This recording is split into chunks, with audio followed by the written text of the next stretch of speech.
Tentu Anda sudah tahu semua siapa beliau, nggak perlu saya sebut.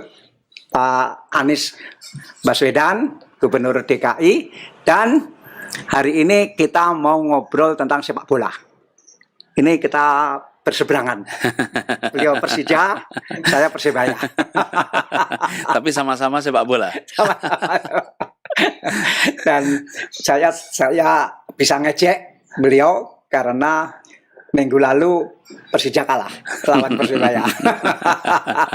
Tetapi sebentar lagi Persebaya kalah karena Persija segera punya stadion sangat modern, bahkan mungkin yang termodern di Asia Tenggara, jangan-jangan di seluruh Asia, dan jangan-jangan lebih besar lagi karena memang dibangunnya sekarang. Sehingga teknologinya sekarang, siapa tahu 2, 3, 4, 5 tahun lagi mungkin saja ada yang lebih bagus dari itu. Tetapi saya 2 kali meninjau proyek itu tanpa memberitahu Pak Anies. Saya datang saja ke sana, waktu itu lagi diberitakan akan ada stadion, saya ingin tahu benar atau enggak. Jangan-jangan hanya beritanya saja, kemudian tidak ada proyeknya. Saya ke sana, betul ada proyeknya. Kemudian saya datang lagi 6 bulan kemudian, pengen lihat progresnya, jangan-jangan macet begitu. Kemudian saya ke sana lagi, progresnya besar lagi. Itu kapan selesai, Pak Anies? Iya, jadi Bentar, itu dinamakan stadion apa dulu? namanya singkatannya JIS, Jakarta International Stadium. Nah, di Sunter kan termasuk padat, Pak ya. Bagaimana pengadaan lahan parkirnya? Ya, Karena ini 82.000, tentu memerlukan ruang parkir yang luar biasa besar. ya.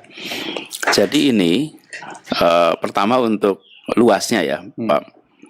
Luasnya ini keseluruhan ada 23 hektar.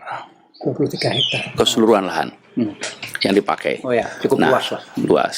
Tetapi itu tidak akan digunakan semuanya untuk support stadion, tapi sebagian akan menjadi komersial tower, akan residential tower. Terus ada danau.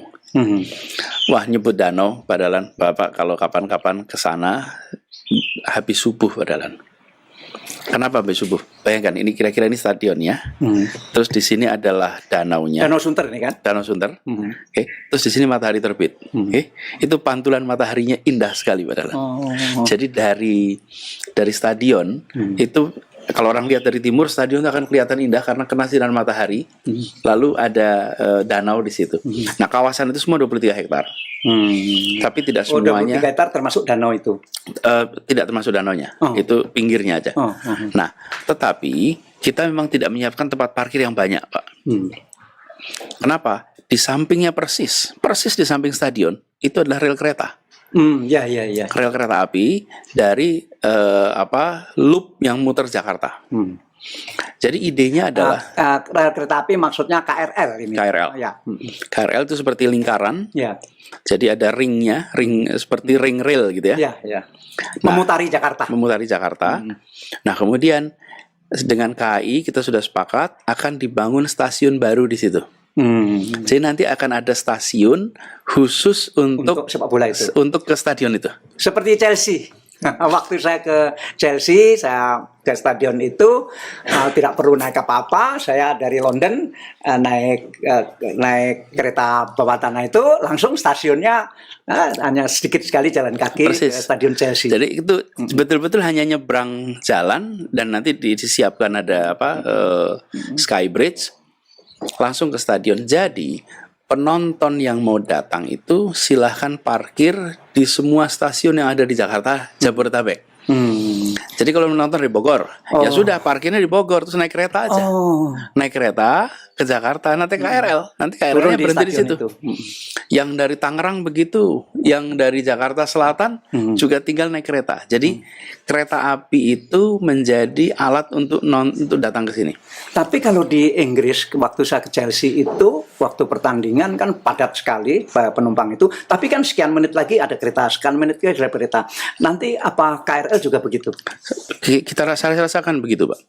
Kalau begitu ada pertandingan pasti akan ada intensitas yang meningkat. Yang seperti juga kalau lihat KRL kan sekarang kalau jam padat dia lebih banyak keretanya. Kalau jam yang tidak padat dikurangi. Kemudian yang kedua, jalur MRT akan lewat ke sini. Oh. Jadi MRT itu nanti akan ke Ancol Timur, Pak.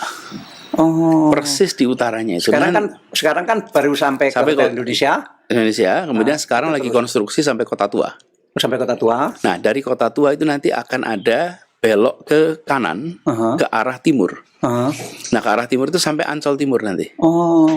Nah, deponya nanti di situ. Nah, sebelum sampai Ancol Timur, dia akan sampai ke stadion. Jadi nantinya dari Bundaran HI tinggal naik MRT akan sampai ke stadion. Jadi ini kita bicara. Kalau rute bis Transjakarta sama lewat semua situ. Jadi bisa naik kereta api, bisa naik kereta bawah tanah. Justru bisa naik bis. Ini stadion ini didesain untuk Jakarta masa depan. Secara desain gedungnya tadi platinum. Kemudian secara konsep orang berkumpulnya menggunakan transportasi umum. Karena inilah masa depan Jakarta.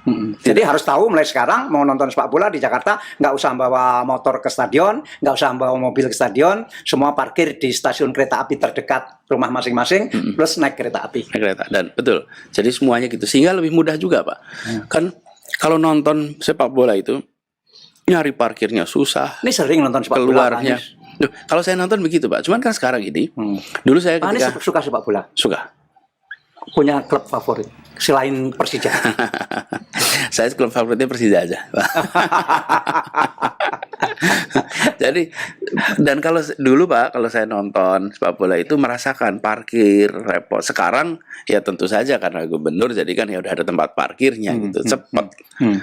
Kemudian mau kemana aja juga gampang. Kamar mandi ada di situ. Tapi kalau buat semua publik, saya belum merasakan kalau nonton sama anak-anak. Cuman dulu, Pak, waktu pertandingan kita berapa kali nonton di Istora itu untuk parkirnya, untuk datangnya di Jalan Sudirmannya, sudah masuknya macet, keluarnya macet. Saya tinggal di Lebak Bulus. Itu kalau pas dulu ada pertandingan di Stadion Lebak Bulus, Pak. Zaman dulu. Itu udah seluruh kawasan macet, Pak. Jadi saya ini kalau ingat, Pak, zaman dulu masih tahun 2006, 2007, 2008 itu. Kalau kadang-kadang istri saya ngirim SMS waktu itu. Pulangnya nanti aja dulu, masih macet semua. Karena seluruh kawasan itu macet, Pak. Karena orang mau nonton pertandingan sepak bola di Lebak Bulus. Nah, berangkat dari pengalaman itu semua, negara-negara lain, kota-kota besar dunia pertandingannya dengan puluhan ribu orang nggak ada tuh kemacetan. Iya. Kenapa ya? Karena mereka disiapkan dari situ ya. Persis. Dan itu pengalaman sendiri betapa rumitnya sekawasan Lebak Bulus, Pak. Pondok Indah, Lebak Bulus, semua itu berhenti, Pak, kalau sudah ada pertandingan sepak bola. Tapi kenapa pilih stadion? Tidak pilih bangun masjid raya yang terbesar di dunia misalnya. Kenapa stadion? Ini adalah sebuah kebutuhan. Jadi berangkat dari kebutuhan bahwa di Jakarta dengan memiliki sebuah klub yang punya pendukung yang luar biasa solid, sama lah Persebaya juga punya begitu. Persija itu pendukungnya solid, lalu tidak punya stadion.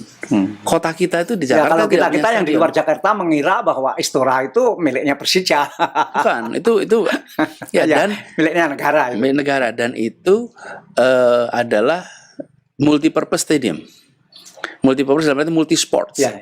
Kalau ini itu multipurpose tapi soccer. Memang football ininya. Nah, jadi berangkat dari kebutuhan itu. Lalu masyarakat di Jakarta ini sudah lama dijanjikan punya stadion. Sudah lama dijanjikan. Boleh dicek janji tentang bangun stadion itu.